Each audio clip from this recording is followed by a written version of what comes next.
আসসালামু আলাইকুম আমার প্রিয় ফেসবুক বন্ধুরা। দেখুন এখানে কিছু কি আপনারা দেখতে পান যারা ইলেকট্রিশিয়ানের কাজ করেন বা স্যানিটারি কাজ করেন। দেখেন এখানে ট্যাঙ্কির নিচে স্ল্যাবটা দেওয়া হয় নাই, কারণ ওই সময় রাজমিস্ত্রি সাহেব বানায় দিছিল না, আবার টাইসও করবে সামনে, সেই কারণে আমরা তড়িঘড়ি করে ওইভাবে ট্যাঙ্কির উপরে তুলে অল্প একটু পানি তুলে চেক আপ দিছিলাম যে কোনো জায়গায় মিসিং আছে নাকি, যেহেতু টাইস করবে।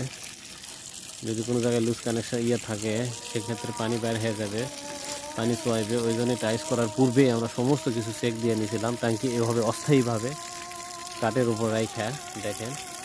তারপর রাজনীতি সাহেব এটা জমায়ে দিছে, এটাকে আমরা এখানে ইনস্টল করে দিব, লাগাই দিব একবারে সাবেক অবস্থায় সুন্দরভাবে যেভাবে থাকে সেভাবে আমরা রাখাই দিব। এখানে রাজনীতি সাহেব আপনার 4টা পিলার তুলেছে। এই রাজনীতি সাহেব আরও রাজেন বললেই চলে। দেখুন এটা হচ্ছে কুল ওয়াটার ট্যাঙ্ক সেরা RFL-এর। এটাকে আমরা পানি সব ফালাই দিতেছি, পানি ফালাই দিয়ে এই স্ল্যাবটা এর উপরে আমরা উঠে দিব যাতে ট্যাঙ্কি সমতল জায়গার উপর থাকতে পারে। এই যে দেখুন এখানে কাঠ দিছি, তাই মনে করেন অনেক শক্ত ট্যাঙ্কি, তারপরেও সেকে গেছে। তো অবশ্যই ট্যাঙ্কি আপনারা যারা রাখবেন অবশ্যই এইরকমভাবে স্ল্যাব বানায় নেবেন, সমতল জায়গার উপর রাখার চেষ্টা করবেন। ধন্যবাদ, ভালো থাকবেন সবাই।